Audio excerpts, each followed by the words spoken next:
বলছি যে সকালে কি টিফিন বানাবো? আজকে তো ছুটির দিন, একটু লুচি আর ছোলার ডাল করো, সবাই মিলে জমিয়ে খাওয়া হবে। অল্প করে আলুর দম আর একটু সিমুই করবে।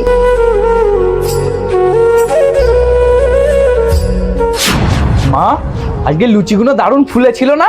ঘোড়ার ডিম হয়েছিল, লুচিগুলো কেমন শক্ত হয়েছিল, কই সেটা তো বললি না। আরে একটু আধটু ওরকম হতেই পারে, সবকিছু কি খুঁত ধরলে হয়? কি গো, দুপুরবেলা কি রান্না হবে? তাছাড়া রান্নার মতন কোনো বাজার নেই কিন্তু। ততক্ষণ তুমি ভাতটা বসাও, আমি গিয়ে বাজার করে আনছি। খোকা, একটু খাসির মাংস আনবি আর তার সাথে একটু গলদা চিংড়ি আনবি, গলদা চিংড়ির ভাপা খাবো। আচ্ছা ঠিক আছে মা। মা, দুপুরবেলা তোমার কোন রান্নাটা সবচেয়ে বেশি ভালো লেগেছিল?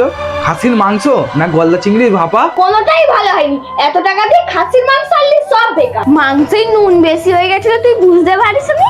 তুমি যে কি বলো না মা, আমি তো কোনো কিছুই বুঝতে পারলাম না। বলছি যে রাতে কি খাবার বানাবো? রাতের খাবার আর তোমাকে বানাতে হবে না, আমি বানিয়ে নেবো, তুমি ঘরে গিয়ে রেস্ট নাও।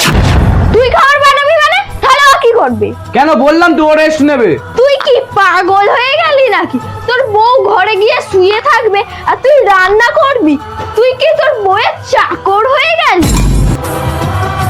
যার কর্ম সেই করবে, তোকে অত মাথা ঘামাতে হবে না। কেন মা, আমি ওর কাজে হেল্প করে দেবো বলে তুমি আমাকে ওর চাকর বলছো? আচ্ছা মা, বিয়ের আগে তুমি তো আমার সব কাজ করে দিতে, তাহলে তুমি কি আমার চাকর ছিলে? সেটা আমার কর্তব্য ছিল, সব মায়েদেরই কর্তব্য নিজের সন্তানকে লালন পালন করা।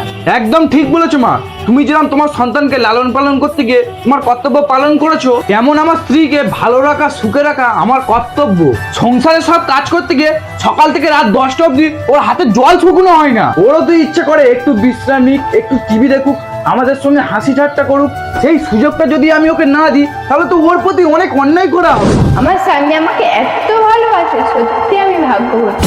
চলো আমি ঘরে গিয়ে রান্না করব, তুমি টিভি দেখবে। তারা খোকা, আমি বেঁচে থাকতে তুই কেন রান্না করবি? বৌমা, তুমি কিছু মনে করো না, আমি তোমাকে অনেক খাটিয়েছি। কালকে থেকে যা কাজ করব দুজনে ভাগাভাগি করেই করব।